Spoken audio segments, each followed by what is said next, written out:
I recently sailed on the Norwegian VIVA. This is NCL's second ship in the Prima class, and I was on the inaugural sailing out of Miami. This is a brand new, beautiful ship, and some things really impressed me, and others, well, let's just say things were less impressive. If you'd like to hear my thoughts, please keep watching.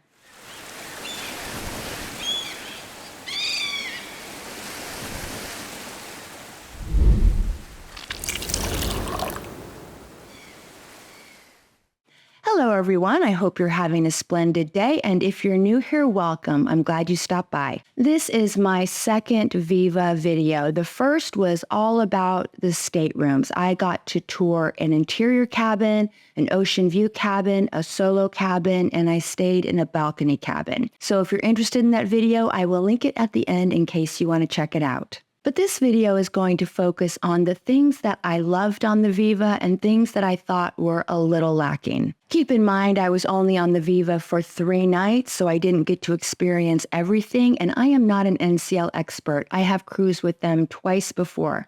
So being on the Viva was a really cool experience for me. It was almost like experiencing a brand new cruise line. But these are my thoughts on this short cruise, and if you're thinking of sailing on the Viva, I hope you find this information helpful. Oh, my next video is going to be a full cruise review where I tell you all about the inaugural sailing. So if you don't want to miss that, be sure to hit that subscribe button and ring the bell. With that out of the way, let's dive in. Now, should we start with the good or the bad first? When someone says, I have good news and I have bad news, which do you normally ask for? I almost always ask for the bad news because I don't want to be thinking about the bad news when they're telling me the good news. But I think in this case, we're going to start with the positive. And one of the big wows for me on this ship is Ocean Boulevard. Ocean Boulevard is a 44,000 square foot outdoor walkway which wraps around the entire ship. It basically goes around the entirety of Deck 8. This is such a cool area. You feel like you're strolling through a trendy neighborhood. There are bars and outdoor tables for some of the restaurants. It seemed like the scenery completely changed around every corner. You never knew what type of vibe you were going to experience next. Also, along the way, there are a couple glass bridges where it looks like you're walking on the ocean. Ocean Boulevard has 2 infinity pools with loungers. These are fairly small. They look almost like hot tubs, but they're pretty impressive looking. They reminded me of the cantilevered hot tubs on Royal Caribbean.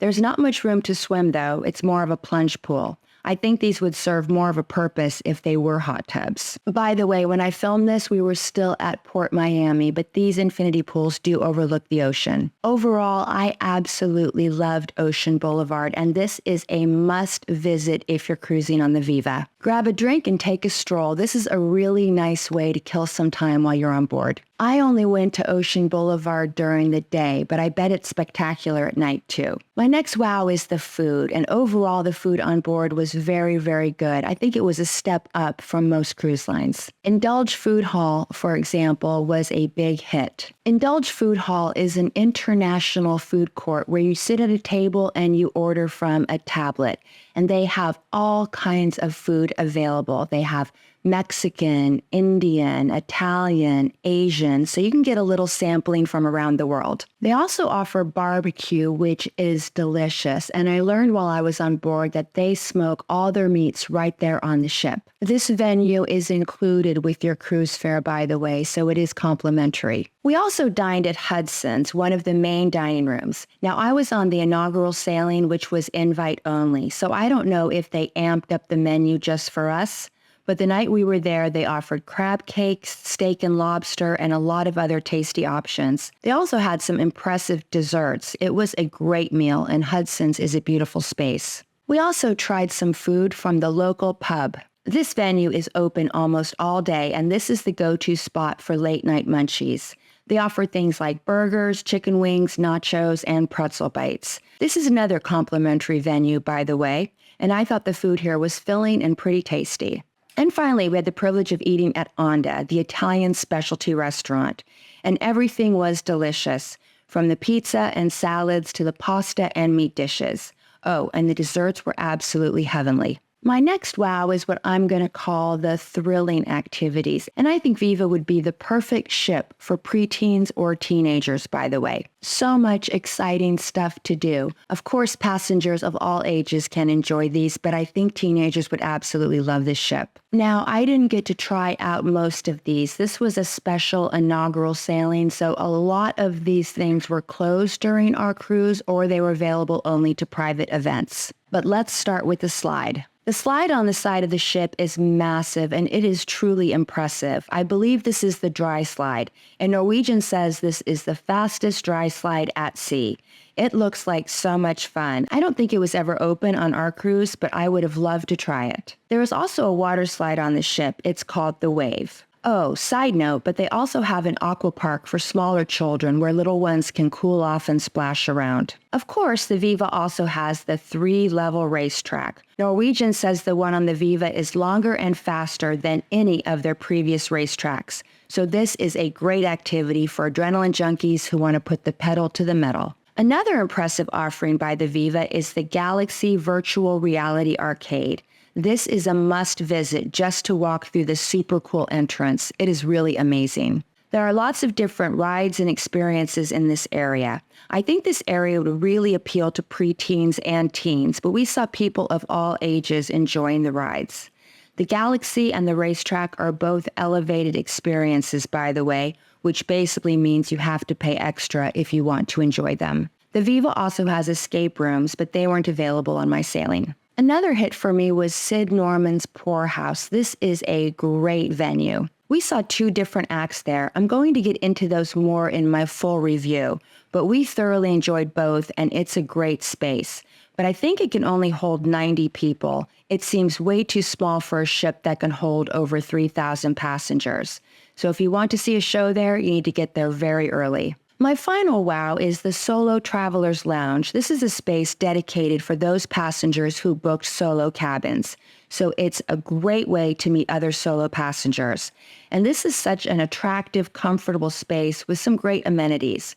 I go into depth on the solo cabins and the lounge in my Viva room tour video, which I will link at the end if you want to watch it. Now let's move on to what didn't wow me, and the first is the pool area. For a ship that can hold 3,000 passengers, I thought the pool was very small. Maybe not quite Scarlet Lady small, but close.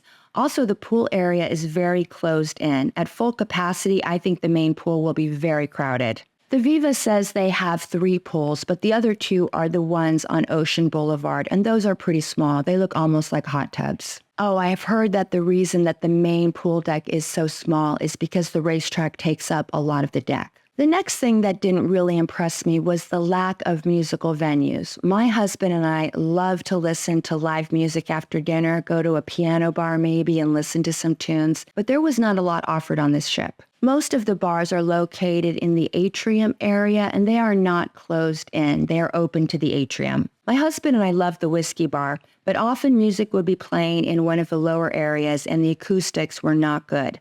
So most of the time at the whiskey bar, you just heard muffled noise. It wasn't enjoyable. I also missed having a bar in the casino. I love to people watch, and the best spot on a ship to people watch is the casino bar. The Viva has a bar outside the casino, but there is not one inside the casino. Speaking of the Atrium, I thought it was attractive, but nothing special. It reminded me of a high-end shopping mall. There wasn't really any main focal point. I understand that this Atrium is an upgrade from the Prima Atrium, but I didn't think it had any wow factor. I did think the chandelier was very pretty though. And the final thing that didn't impress me was the overall layout of the ship. It was really hard to find some locations. There were times when I felt like I was in a maze. Some of the layout of the ship really lacked flow, and I heard this comment from a lot of passengers on the sailing. So those were the things that really impressed me and the things that I found were a little bit lacking. But overall, this is a beautiful ship and I would happily sail on it again. If you like this video, please give it a thumbs up and don't forget to subscribe. My full Viva review will be my very next video. Are you thinking of sailing on the Viva? If so, please leave me a comment because I would love to hear about your plans. If you'd like to talk cruising with me just a little bit longer, I will link to videos at the end that I think you might like. The video on the left is the Viva cabin tour, and the video on the right is all about the hottest ships sailing in 2024. Until next time, I hope you have happy and safe travels. I appreciate you and thank you so much for watching. Bye!